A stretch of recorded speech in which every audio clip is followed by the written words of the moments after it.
नमस्कार दोस्तों, स्वागत है आप सभी का इस सेशन में। इस सेशन में हम the most important MCQs of the chapters जो कि हमारे Indian economy and Indian financial system इस कंपोनेंट के हैं उनको डिस्कस कर रहे हैं। और हम एक्चुअली मॉड्यूल सी कवर कर रहे हैं अभी, जो कि हम जल्दी खत्म करने वाले हैं। तो इस सीरीज के थ्रू हम पूरे के पूरे सिलेबस को कवर करने की कोशिश कर रहे हैं थ्रू एमसीक्यूज, और इन एमसीक्यूज के एक्सप्लेनेशन के थ्रू आपका पूरा का पूरा सिलेबस रिवाइज हो रहा है। तो आई होप आप लोग तैयार हो इस सेशन में पूछे गए क्वेश्चंस को आंसर करने के लिए। यह है क्लास 17 और पिछले सेशन में आपको एक क्वेश्चन पूछा गया था, जहां पर आप देख सकते हो what is the minimum period for which an NBFC deposit taking, NBFC D का क्या मतलब है, NBFC deposit taking can accept deposits. ठीक है, तो वो जो डिपॉजिट्स एक्सेप्ट कर सकते हैं एनबीएफसी डिपॉजिट टेकिंग, उनका एक minimum period and maximum period होता है। यानी कि इतने समय तक के लिए आप वो डिपॉजिट ले सकते हो and then you can not accept the deposit. तो ये जो रेंज है उसके बारे में पूछा गया, और उसका जो मिनिमम वैल्यू है उसके बारे में पूछा गया कि मिनिमम कितने समय के लिए। तो यहाँ पर सही जवाब है दोस्तों 12 मंथ्स, और अगर मैक्सिमम पूछा गया है तो 60 months is the right answer. So यहाँ पर क्या पूछा गया है, मिनिमम। तो 12 months is the right answer, A will be the correct answer. अगर आपने ये जवाब दिया है then that is absolutely correct. First question इस सेशन का आपके सामने है, the first statutory measure to regulate life insurance business in India was. ठीक है, तो यहाँ पर लाइफ इंश्योरेंस बिजनेस से रिलेटेड पूछा गया है, उसकी हिस्ट्री से रिलेटेड की किस लेजिस्लेशन के स्टैट्यूटरी जो एक एक्ट है उसको लाकर हमने इस बिजनेस की शुरुआत की थी। Is it insurance act 1938, life insurance companies act of 1912, insurance regulatory and development authority act of 1999, या फिर life insurance corporation act of 1850। ठीक है, तो ये चीजें पूछी गई हैं यहाँ पर। अगर मैं आपको यहाँ पर जो है सीधा सीधा अगर आप देखोगे तो आपको समझ में आ रहा है कि सबसे अर्लीस्ट जो है, सबसे पहले फर्स्ट स्टैट्यूटरी मेजर होगा जब सबसे अर्लीस्ट एक्ट आया है। But then life insurance corporation act, ऐसा कोई एक्ट 1850 में इतने पहले तो नहीं आया था। द फर्स्ट लेजिस्लेशन जो आया था वो था लाइफ एश्योरेंस कंपनीज एक्ट 1912, जो कि ब्रिटिशर्स के टाइम पे आया था। उसके बेसिस पर लाइफ इंश्योरेंस बिजनेस को हमने इंडिया में इसकी शुरुआत की है। So B will be the right answer here. अगर आपने जवाब बी दिया है then that is great. Second question आपके सामने है दोस्तों, which among the following is or are not correct with respect to insurance sector in India। ठीक है, यहाँ पहला स्टेटमेंट क्या है आप देख लो। क्वेश्चन में हमेशा के करेक्ट पूछा गया, नॉट करेक्ट पूछा गया है। ठीक है, यही हमारे सिल्ली मिस्टेक्स होते हैं, इवन तो हम पूरा पढ़ के जाते हैं। तो ये चीज हमें गलत नहीं करना है। The maximum extent up to which FDI, foreign direct investment, FDI को परमिट किया जाता है। और ये हम जानते हैं कि दो रूट से होता है, एक तो गवर्नमेंट रूट से, एक होता है ऑटोमेटिक रूट से। ठीक है, और इसमें भी लिमिट्स दिए गए हैं कि 26% होगा, 51% होगा, 74% होगा, या फिर 100% होगा। वो ऑटोमेटिक रूट से होगा या गवर्नमेंट रूट से होगा। तो यहाँ पर जो हमारा इंडियन इंश्योरेंस कंपनीज है उसमें थ्रू द ऑटोमेटिक रूट जो लिमिट सेट की गई है फॉर द एफडीआई कि कितना परसेंटेज स्टेक एक फॉरेन एंटिटी ले सकता है in an insurance company in India, तो उसका वैल्यू दिया गया यहाँ पर 26%। ठीक है, तो मैक्सिमम लिमिट 26% है, ये चीज कही जा रही है। तो क्या ये सही है? Ratio of insurance penetrate premium to the population is known as insurance penetration. ठीक है, इंश्योरेंस प्रीमियम क्या होता है, आपको इंश्योरेंस लेते हो इनिशियली, आप जो है उसका हर महीना या फिर पीरियोडिकली, क्वार्टरली हो गया, ईयरली हो गया, उसको पे करते रहते हो। और जो मनी आप पे करते हो इस तरीके से पीरियोडिकली, उसे हम प्रीमियम कहते हैं। तो वो जो प्रीमियम जा रहा है वो एक्चुअली हमारे जीडीपी को ऐड करता है। और इस इंश्योरेंस सेक्टर के ग्रोथ को दो पैरामीटर्स के बेसिस पर एसेस किया जाता है। Number one is insurance penetration. तो पेनिट्रेशन की जब हम बात करें तो ये जो इंश्योरेंस प्रीमियम आप दे रहे हो, या आप भी दे रहे होंगे और भी कोई दे रहा होगा, सबकी जो वैल्यू है उसे मिलाकर जीडीपी का कितना पोर्शन है ये चीज एसेस किया जाता है। लेट से 100 करोड़ हमारी जीडीपी है, उसमें से 1 करोड़ जो है इंश्योरेंस प्रीमियम से आ रहा है। तो ये 1 crore is actually 1% of the entire GDP insurance premium से आ रहा है। तो उसे हम पेनिट्रेशन कहते हैं कि इंश्योरेंस जो है कितना पेनिट्रेट कर चुका है हमारे पूरी इकोनॉमी में। दूसरी बात यहाँ पर है जो असेस की जाती है, एक तो पेनिट्रेशन हो गया, दूसरा हम डेंसिटी कहते हैं, यानी कि जो हमारी पॉपुलेशन है उससे कंपेयर करते हैं कि कितना पॉपुलेशन ऑफ पीपल ने, कितने लोगों ने सॉरी कि ये जो इंश्योरेंस है वो ले रखा है। ठीक है, ऐसा तो नहीं होगा लेट्स से 100 लोग होंगे एक जगह पर, सभी ने इंश्योरेंस लिया हुआ है, वो तो बहुत ही डिफिकल्ट एक सिनेरियो है। बट इसमें से let's say 90 people have taken, तो 90% जो है हमारा इंश्योरेंस डेंसिटी है, राइट। तो ये चीज हम असेस करते हैं। तो जो डेंसिटी है वो रिलेटेड है टू पॉपुलेशन, इस तरीके से याद रखें, पॉपुलेशन डेंसिटी ये भी एक टर्म होता है। तो इंश्योरेंस डेंसिटी जो है वो पॉपुलेशन से रिलेटेड है। यहाँ पे क्या दिया गया है, insurance premium to the population, उसे हम इंश्योरेंस पेनिट्रेशन कहते हैं, तो ये तो गलत है। इंश्योरेंस पेनिट्रेशन एक्चुअली जीडीपी से रिलेटेड है और पॉपुलेशन से रिलेटेड क्या है, इंश्योरेंस डेंसिटी। दोनों को एक्सचेंज कर दिया गया है। Both of these are incorrect statements and even ये भी इनकरेक्ट है क्योंकि ये जो है 74% अलाउ किया जाता है इन कंपनीज। और अगर इंश्योरेंस इंटरमीडियरीज की बात करो आप, इंटरमीडियरीज कौन है, ब्रोकर्स होते हैं, एजेंट्स होते हैं, इसमें फॉरेन इन्वेस्टमेंट जो है 100% का अलाउ किया गया है। तो ये चीजें हमें पता होनी चाहिए। और यहाँ पर अगर हम देखें ये तीनों ही स्टेटमेंट गलत हैं, नॉट करेक्ट पूछा गया है, all the three are not correct, so D is the right answer. Okay, थोड़ा सा डिफिकल्ट था बट देन ऐसे क्वेश्चन भी हम एक्सपेक्ट कर सकते हैं, तो हमें प्रैक्टिस करते रहना चाहिए। थर्ड क्वेश्चन आपके सामने, what is the minimum capital that is required to establish a life insurance company. Let's say आप लाइफ इंश्योरेंस कंपनी स्टार्ट करना चाहते हो, तो आपके पास मिनिमम कैपिटल कितना होना चाहिए इनिशियली इस को स्टार्ट करने के लिए, आपको ये लाइसेंस मिल सके उसके लिए फ्रॉम द गवर्नमेंट। तो उसके लिए आपके पास कितना करोड़ का जो है मिनिमम कैपिटल होना चाहिए, इज इट 10, 50, 100 या 200? So let me tell you दोस्तों, यहाँ पर सही जवाब है सी, 100 करोड़।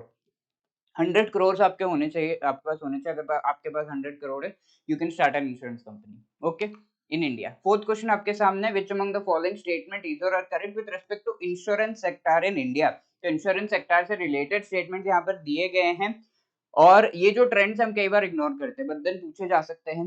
पहला यहाँ पर पूछा गया, insurance business in India began in the year 1818 with the establishment of oriental life insurance company इन कैलकाटा। पूछा क्या गया, करेक्ट स्टेटमेंट। तो यहाँ पर सबसे पहली बार 1818 में, इवन दो उस समय एक्ट नहीं आया था, 1818 में इस ओरिएंटल लाइफ इंश्योरेंस कंपनी को कैलकाटा में एस्टैब्लिश कर दिया गया था। ओके, तो this is correct. There is only one general insurance company in India.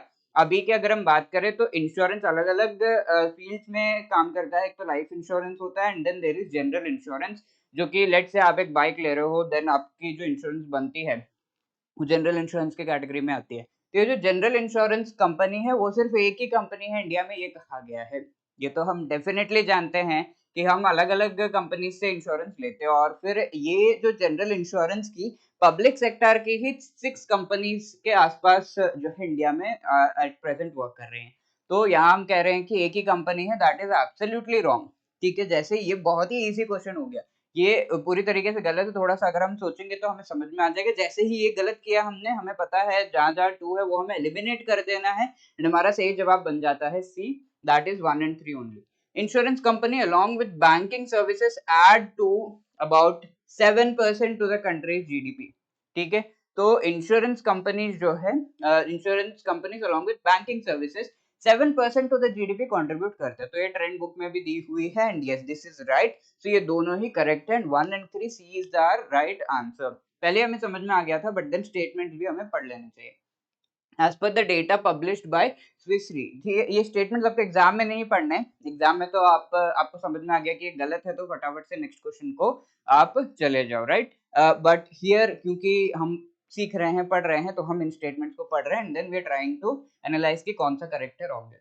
तो ये डेटा स्विस री के द्वारा जो लाया गया है, इसमें India is ranked dash among the 88 countries in life insurance business in the world. 88 में से इंडिया की रैंकिंग क्या है लाइफ इंश्योरेंस बिजनेस में in the world, according to the data जो स्विस री इसके द्वारा पब्लिश किया जाता है। So let me tell you, India is ranked 10th among these 88 countries. ठीक है, ये यहाँ पर ऑप्शंस थर्ड, एथ, 10th, so the correct answer is C. C is the right answer। अगर आपने C दिया है that is great. Sixth question आपके सामने है, which among the following statement is or are correct with respect to again insurance sector in India? Okay तो यहाँ पहला स्टेटमेंट क्या है, insurance penetration is below that of the world. Insurance penetration क्या है याद करिएगा, आप डेंसिटी याद रखेंगे तो पेनिट्रेशन आपको वैसे ही याद होगा। तो डेंसिटी क्या है, डेंसिटी पॉपुलेशन से रिलेटेड है, वो हमें नहीं चाहिए। पेनिट्रेशन क्या है कि कितना इंश्योरेंस प्रीमियम बन रहा है, कितना इंश्योरेंस प्रीमियम का कंट्रीब्यूशन है टू द जीडीपी। तो ये जो कंट्रीब्यूशन है टू द जीडीपी, ये वर्ल्ड के एवरेज से इंडिया में लो है क्या, वो चीज पूछी जा रही है। जी हाँ, ये चीज करेक्ट है कि इंडिया में लो है। दूसरा है the growth of insurance sector in India is higher than that of world. ठीक है, वर्ल्ड में जो ग्रोथ हो रहा है ऑन एन एवरेज, उससे ज्यादा ग्रोथ इंडिया में हो रहा है in insurance sector, so that is absolutely correct. The share of life insurance in total insurance business, ठीक है, टोटल जो हमारा इंश्योरेंस बिजनेस, अलग अलग तरह के इंश्योरेंस होते हैं, उनमें से लाइफ इंश्योरेंस का जो शेयर है वो इंडिया में काफी हाई रहता है in comparison to other countries. Other countries में अगर लाइफ इंश्योरेंस का शेयर कुछ इस तरीके से है, तो इंडिया में लाइफ इंश्योरेंस का शेयर ज्यादा रहता है, लाइफ इंश्योरेंस ज्यादा बिकते हैं in comparison to other kinds of insurance. ये चीज कही गई, in India is more than the comparable figures of the rest of the world, so that is absolutely correct. तीनों ही चीजें यहाँ पर सही हैं, तीनों ही स्टेटमेंट्स करेक्ट हैं, तो D is the right answer. 7th question आपके सामने, which among the following statement is correct with respect to Insurance Act 1938? तो इस एक्ट से रिलेटेड भी क्वेश्चन पूछ लिया गया है। फर्स्ट क्या है यहाँ पर, every insurer in India is required to obtain a certificate of registration from the controller of insurance. ठीक है, तो ये एक अथॉरिटी है जिसके द्वारा सर्टिफिकेट ऑफ रजिस्ट्रेशन दिया जाता है। तो क्या हर एक इंश्योरर को, हर एक तरीके के इंश्योरर को, यानी कि जो इंश्योरेंस प्रोवाइड कर रहा है, उससे ये सर्टिफिकेट लेना पड़ता है फॉर श्योर। दूसरा है, an insurer is required to maintain separate accounts of the receipts and payments each class of insurance, for each class of insurance. ठीक है, सेपरेट अकाउंट्स, एक इंश्योरर, अगर एक insurance company let say life insurance भी दे रही है, general भी दे रही है, और भी तरह के इंश्योरेंस प्रोवाइड कर रही है, ऐसे में अलग अलग अकाउंट्स मेंटेन करने होते हैं क्या, ये चीज पूछी गई है। तो पहला तो यहाँ पर सही है कि एक इंश्योरर, अगर आप चाहते हो कि इंश्योरेंस कंपनी आप खड़ी करो, तो you have to take the certificate of registration, register तो करना होगा, वो आपको कंट्रोलर ऑफ इंश्योरेंस से लेना पड़ेगा, which is the authority. Then yes, second भी सही है, यहाँ पर insurer is required to maintain separate accounts. एक ही में आप लाइफ इंश्योरेंस के जो है ट्रांजैक्शंस भी कर रहे हो, उसमें जनरल भी कर रहे हो, आपको भी कंफ्यूजन होगा, सरकार को भी, टू ट्रैक। इस वजह से यहाँ पर जो है आपका दूसरा स्टेटमेंट भी सही है, right. So both are correct, यहाँ पर सही जवाब हो जाता है सी। 8th क्वेश्चन देखिए, what was the actual initial capital contribution from the government of India for the establishment of life insurance company of India in 1956? 1956 में जब एलआईसी की शुरुआत की थी गवर्नमेंट ऑफ इंडिया ने, तो कितना इनिशियल कैपिटल कंट्रीब्यूशन दिया था कि भाई इतने पैसे, इससे हम शुरुआत करेंगे अपने बिजनेस की, तो वो कितना कैपिटल था? इज इट 2 करोड़, 5 करोड़, 10 करोड़ या फिर 15 crore? Okay, yes, again fact based question, the correct answer here is 5 crore. 5 crore से शुरुआत की थी, छोटी सी शुरुआत, और फिर आज आप देख सकते हो नेशनलाइज्ड कंपनी है एलआईसी। देन 9th क्वेश्चन आपके सामने है, which among the following are the subsidiaries of general insurance corporation of India? तो बहुत सारी जनरल इंश्योरेंस कंपनीज अलग अलग सेक्टर्स में काम करती थी, तो उन सबको जो है एक साथ लिया गया, and general insurance corporation of India को जो है एक होल्डिंग कंपनी बनाया गया, उसके नीचे सब्सिडियरी 4 कंपनीज लाई गई, ओके, जो कि जनरल इंश्योरेंस सेक्टर में अपना योगदान दे रही थी, और अभी भी वो चल रहा है। तो यहाँ पर ये जो सब्सिडियरीज के नाम दिए गए हैं जनरल इंश्योरेंस के अंडर जो है, इनमें से कौन सा नाम सही है वो पूछा जा रहा है। यहाँ देखिए, United India insurance company, oriental insurance company, national insurance company, new India insurance company, चारों देश के चारों कोनों में है, और ये चारों ही सब्सिडियरीज है of general insurance company, right. 4 of them, all of them are correct here, and so D will be our right answer. ठीक है, डी 1 2 3 एंड 4 चारों ही यहाँ पर सब्सिडियरीज है, 4 सब्सिडियरीज है of general insurance corporation, and ये चारों ही करेक्ट है। 10th क्वेश्चन आपके सामने दोस्तों, an inducement of a person to take an insurance policy by an intermediary is deemed to be violation of dash of the insurance act. आपके पास call आता है कि आपको जो है इतने पैसे आप रखोगे, और फिर आपको जो आप पे कर रहे हो उससे डबल ट्रिपल 10 टाइम्स जो है इंश्योरेंस अगर आप रखोगे तो मैच्योरिटी पे आपको मिलेगा। ये कहा जा रहा है। तो ये जो कॉल है, ये एक्चुअली जो टर्म्स हैं इंश्योरेंस के, उसके साथ मैच नहीं कर रहे हैं और आपको लुभाया जा रहा है। इंश्योरेंस तो सालों आप भरोगे, उसके बाद आपको मिलेगा ना मैच्योरिटी का अमाउंट। तो वो अमाउंट जो है, जो आपको प्रॉमिस किया गया था, उतना अमाउंट शायद आपको ना मिले, बट देन वो कहा जा रहा है। तो आप अभी जो है बहुत ज़्यादा खुश होकर ओके कर देते हो और वो एजेंट को जो है पैसे देने लगते हो, और फिर वो आप पैसे जो है भरने लगते हो। कमीशन तो एजेंट को मिल गया, बट देन आपको फाइनली वो पैसे नहीं मिले जो आपको प्रॉमिस किए गए थे। ये गलत है। तो ये जो गलत है, ये चीज़ बताई गई है इन द इंश्योरेंस एक्ट 1938, और वो पेनलाइज़ भी की जाती है। बट वो कौन-सा सेक्शन है जिसमें इसके बारे में बात किया गया है? इज़ इट सेक्शन 4, 40, 41 या फिर 101 ए? ओके, तो यहाँ पर let me tell you, insurance act 1938 के सेक्शन 41 में यू विल फाइंड कि ये चीज़ बताई गई है, एंड सेक्शन 101 ए में री इंश्योरेंस से रिलेटेड बात की गई है। री इंश्योरेंस क्या है? जो कि इंश्योरेंस कंपनीज का थोड़ा-सा जो उनका रिस्क है, उसे शेयर कर लेते हैं। तो वो इंश्योरेंस पे इंश्योरेंस जारी करते हैं, राइट? इंश्योरेंस कंपनीज ऐसे होते हैं। तो उससे रिलेटेड आपको जो प्रोविजंस है सेक्शन 101 ए में देखने को मिलेगा। हमारा सही जवाब यहाँ पर है सेक्शन 41 के तहत ऑफ द इंश्योरेंस एक्ट। ये चीज़ गलत है। अब क्वेश्चन 11 देखिए, the sole national insurer in India is, sorry, national reinsurer in India is. तो नेशनल यानी कि पब्लिक री इंश्योरर एक ही है इंडिया में, एंड उसका नाम क्या है? जनरल इंश्योरेंस कॉर्पोरेशन आरई, या फिर लाइफ इंश्योरेंस कॉर्पोरेशन आरई, इंडियन इंश्योरेंस कॉर्पोरेशन आरई, ओरिएंटल इंश्योरेंस कॉर्पोरेशन आरई।